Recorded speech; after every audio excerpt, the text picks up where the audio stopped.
Baik, itu informasi selanjutnya. Pemirsa, Polres Metro Jakarta Selatan menetapkan remaja pembunuh ayah dan neneknya di Lebak Bulus, Cilandak, Jakarta Selatan ini sebagai tersangka. Anak yang berkonflik dengan hukum ini akan dijerat pasal berlapis dengan ancaman hukuman 15 tahun penjara.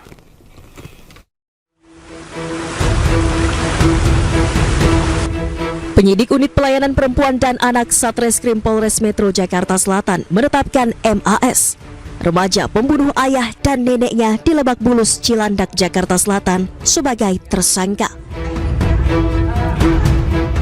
Penetapan tersangka dilakukan setelah penyidik menemukan 2 alat bukti dari hasil olah TKP, serta keterangan 6 saksi yang telah diperiksa.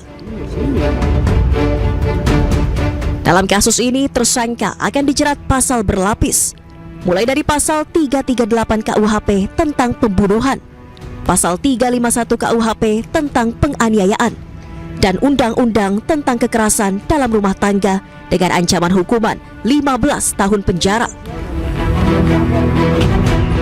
Kita dalami, kemudian kita sudah mengumpulkan barang bukti, saksi-saksi sudah kita periksa, kemudian dari yang diduga melakukan juga anak yang berkonflik dengan hukum sudah kita mintain keterangan, sudah kita dapat. Setelah itu semalam sudah kita tentukan bahwa dari saksi menjadi tersangka. Sementara dari hasil pemeriksaan, kondisi kesehatan dan mental tersangka saat ini dalam kondisi stabil. Meski demikian, penyidik masih mendalami motif di balik pembunuhan sadis yang dilakukan tersangka. Saat ini masih menunggu kesembuhan ibu tersangka yang sedang menjalani perawatan di rumah sakit untuk bisa dimintai keterangan. Sementara itu, usai kejadian dan mengamankan pelaku, polisi menggelar olah tempat kejadian perkara. Dalam olah TKP, polisi menerjunkan tim Inafis. Polisi mengamankan sejumlah barang bukti dari lokasi kejadian. Sebanyak 5 saksi juga diperiksa, termasuk petugas keamanan komplek perumahan.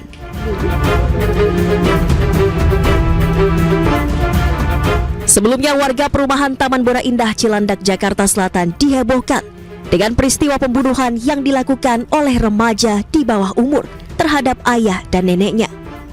Kedua korban ditemukan dengan kondisi bersimbah darah di ruang tamu rumah. Sementara ibu pelaku mengalami luka senjata tajam dan dirawat di Rumah Sakit Fatmawati, Jakarta Selatan.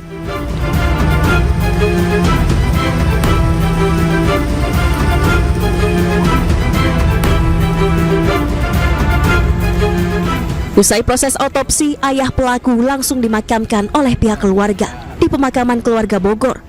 Sementara RM, nenek pelaku, dimakamkan di TPU Tanah Kusir. Dari Jakarta, tim liputan iNews melaporkan.